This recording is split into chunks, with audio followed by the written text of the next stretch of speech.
اعوذ باللہ من الشیطان الرجیم بسم اللہ الرحمن الرحیم والصلاۃ والسلام علی رسول اللہ صلی اللہ علیہ وآلہ وسلم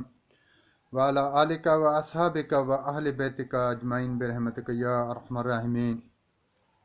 السلام علیکم ورحمۃ اللہ وبرکاتہ۔ ناظرین، آج ایک ایسی خصوصی ویڈیو آپ کی خدمت میں پیش کر رہا ہوں۔ حضرت امام غزالی رحمۃ اللہ علیہ، رسائل امام غزالی رحمۃ اللہ علیہ کی جلد نمبر 1 ایھا الولد میں مجموعہ رسائل امام غزالی رحمۃ اللہ علیہ نصیحت کے قابل شخص کے عنوان میں واعظ کی حقیقت بیان کرتے ہوئے فرماتے ہیں، نصیحت یہ ہے کہ تو واعظ اور تقریر کرنے سے بچے، کیونکہ اس میں بہت بڑی آفتیں اور نقصان پوشیدہ ہے۔ اگر سمجھتا ہے کہ تو جو کچھ واعظ کرتا ہے اس سے پہلے خود بھی عمل کر چکا، تو یہ بات بھی خیال میں رہے کہ حضرت عیسیٰ علیہ السلام سے حق تعالی نے فرمایا تھا، ترجمہ: اے فرزند مریم، تم اپنے نفس کو نصیحت کرو، پھر اگر اس نے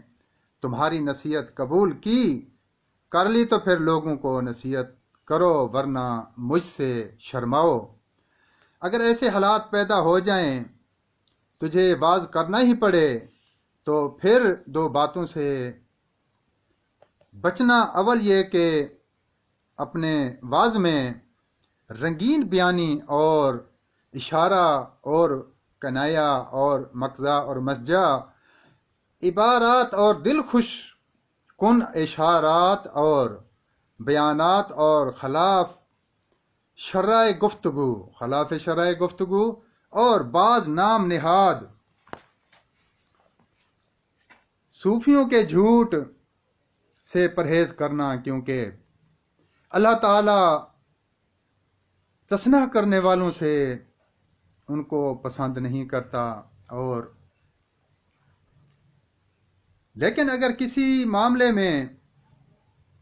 واعظ کا تکلف یا نمائش حد سے تجاوز کر جائے تو سمجھ لے کہ اس واعظ کا باطن خراب ہے اور دل غافل ہے، اور کیونکہ واعظ کا مقصد اپنی قابلیت جتانا نہیں ہوتا، بلکہ یہ ہے کہ آخرت کے عذاب کا ذکر کیا جائے اور اللہ تعالیٰ کی بندگی کے سلسلے میں اپنی کوتاہیاں بیان کی جائیں، اور فضول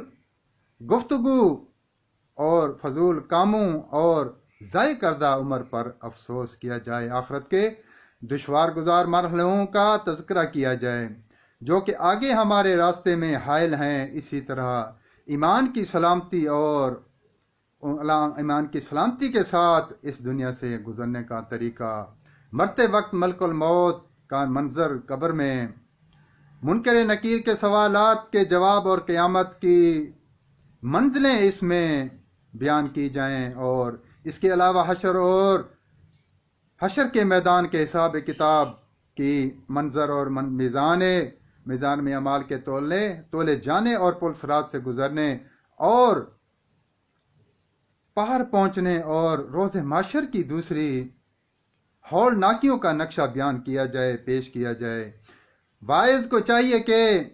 خوف کی یہ تمام باتیں لوگوں کو ان کے سامنے صاف صاف بیان کر دے اور کہے کہ ان تمام باتوں سے مطلع کرے، اور اس کے علاوہ مجلس میں بیٹھے لوگوں کو ان کے اور عیوب اور کوتاہیوں اور عیب تلاش کی یاد دلائے، تاکہ ان کے دل میں عذاب آخرت کا خوف پیدا ہو جائے، اور جس قدر ہو سکے کہ اپنے بعد شدہ اور وقت پر افسوس کرے، گزرے ہوئے وقت اور اپنی ناکامیوں اور کوتاہیوں غلطیوں پر افسوس کریں اور اس کی تلافی کریں، اور جو وقت عبادت کے بغیر گزرا ہے اس پر آنسو بہائیں اور اللہ تعالیٰ سے معافی مانگے۔ یہ تمام باتیں جو میں نے اوپر بیان کی ہیں واعظ میں بیان کی جائیں، اور مثال کے طور پر اگر کسی کے گھر کے دروازے پر سیلاب کا پانی پہنچ جائے اور نوبت یہاں تک آ جائے کہ گھڑی بھر میں اس کے گھر کو اپنی لپیٹ میں لے لے گا اور اس کے بال بچوں کو ڈبو دے گا، اس وقت گھر کے مالک اپنے گھر میں شور کرے گا کہ کہے گا اے گھر والو، یعنی افسوس افسوس افسوس، جلدی بھاگو جلدی بھاگو جلدی بھاگو، سیلاب کا پانی گھر میں پہنچ گیا ہے۔ اور ایسے خوفناک وقت میں گھر کا مالک سیلاب کا ذکر ہرگز نہیں کرے گا اور ہرگز رنگین عبارت اور اشارات و کنایات اور مقزا و مسجا اور مرسا اور ہم وزن کلام پر پرتکلف شاعرانہ رنگین بیانی سے کام نہیں لے گا اور سیدھا سیدھا کہے گا کہ میرا گھر برباد ہو رہا ہے، جلدی آؤ اسے بچاؤ۔ اہل مجلس کے سامنے بھی بعض کی مثالیں اسی طرح، یعنی خود ڈر کر اور دوسروں کو ڈراتے ہوئے ہونی چاہیے۔ دوسرے واز کرتے وقت اپنے دل میں ایسے خیالات نہ آنے دے کہ لوگ تیرا واز سن کر واہ واہ واہ واہ نعرے لگائیں گے اور وہ وجد میں آ کر جھومنے لگیں، بد مست ہو جائیں یا کپڑے پھاڑ کر اور ساری محفل میں شور شرابہ اور برپا ہو جائے اور سامعین کہنے لگیں کہ مجلس بہت اچھی منعقد ہوئی ہے اور فلاں نے بہت اچھا واز کیا ہے۔ اس قسم کے خیالات ریاکاری میں شامل ہیں اور ایسی بات پر خوش ہونا تیری کم عقلی ہے۔ دراصل تیری نیت یہ ہونی چاہیے کہ واز کے ذریعے سے خدا کی مخلوق کو دنیا اور آخرت کی طرف بلائے، گناہوں سے بندگی کی طرف لے آئے اور حرص سے زہد کی طرف لے جائے، کنجوسی سے سخاوت کی طرف لے جائے اور سخاوت کی طرف ریاکاری سے خلوص کی طرف، تکبر سے انکساری کی طرف اور غفلت سے بیداری کی طرف اور غرور سے پرہیزگاری کی طرف، اور بلائے ان کے دلوں میں آخرت اور آخرت کی محبت پیدا کر تاکہ وہ آخرت کی طرف مائل ہو، اور اسی طرح ان کے دلوں کو دنیا سے بیزار کر تاکہ وہ دنیا کو اپنا دشمن سمجھ کر، اور اسی طرح لوگوں کو اللہ تعالیٰ کے کرم اور رحمت کے بارے میں غلط بیانی کے ذریعے دھوکے میں نہ رکھ، بلکہ اپنے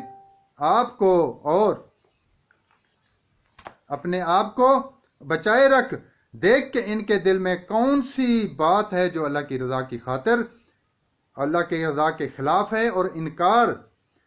کا جھکاؤ کس طرف ہے، کس چیز پر یہ انکار کرتے ہیں، کس چیز کو پسند کرتے ہیں، کس چیز کو، اور جھکاؤ کس چیز کی طرف ہے جو کہ حضرت صلی اللہ علیہ وآلہ وسلم کی شریعت کی خلاف ہے۔ اس کے ساتھ ان کے اخلاق اور اعمال پر نظر رکھ تاکہ ان کی بدعمالیوں اور نیک اعمال ہوں اور بدعمالیاں ختم ہو جائیں اور ان کی جگہ اچھے اخلاق اور اعمال پیدا ہوں، اور جن لوگوں پر ڈر اور خوف کا غلبہ ہو ان میں اتنی امید پیدا کر کے جب وہ تیری مجلس سے اٹھیں تو ان میں کچھ باطنی صفات پیدا ہو چکی ہوں اور ان کا ظاہر بھی تبدیل ہو چکا ہو، اور جو لوگ اللہ کی عبادت میں سست تھے وہ عبادت کی طرف مائل ہو جائیں اور دل میں شوق بندگی پیدا کریں، اور جو لوگ گناہ کے کرنے میں نڈر اور دلیر ہوں ان میں خوف پیدا ہو جائے۔ یہ جو واعظ ایسا نہ ہو کہ واعظ ایسی باتیں نہ بیان کرے گا جو وہ واعظ پر اور سننے والوں کے لیے وبال کا باعث ہوں۔ ایسا شخص شیطان ہوتا ہے جو کہ کمین نفس کا غلام ہوتا ہے، بن کر خیال کرے اور کمین نفس نہ بن جائے کہ نفس کا غلام بن کر یہ خیال کرے کہ واعظ کے ذریعے میں اپنی قابلیت ظاہر کروں گا اور دنیا کی جاہ و شان حاصل کر لوں گا۔ وہ شیطان مخلوق خدا کو راہ راست سے بھٹکاتا ہے اور ان کا خون بہاتا ہے اور انہیں دائمی ہلاکت میں مبتلا کرتا ہے، اور خلق خدا کو چاہیے ایسے شخص سے دور رہیں، اور ایسے لوگ دین میں فساد پھیلانے والے ہیں، اور ایسا فساد شیطان بھی نہیں پھیلا سکتا۔ جس شخص میں طاقت ہو کہ ایسے واعظ کو ممبر سے اتار سکے تو اس پر واجب ہے کہ ایسے لوگوں کو ممبر سے کھینچ کر نیچے اتار لے اور اتار کے واعظ کرنے سے روک دے، تاکہ وہ لوگ امر بالمعروف اور نہی عن المنکر سے اور اس کی بابت غلط بیانی سے کام نہ لے سکیں۔ والصلاۃ والسلام علی رسول اللہ صلی اللہ علیہ وآلہ وسلم وعلی آلک واصحابک واہل بیتک اجمعین برحمتک یا ارحم الراحمین۔ اللہم انی اسألک بان اشہد ان لا الہ الا انت الاحد الصمد الذی لم یلد ولم یولد ولم یکن لہ کفوا احد۔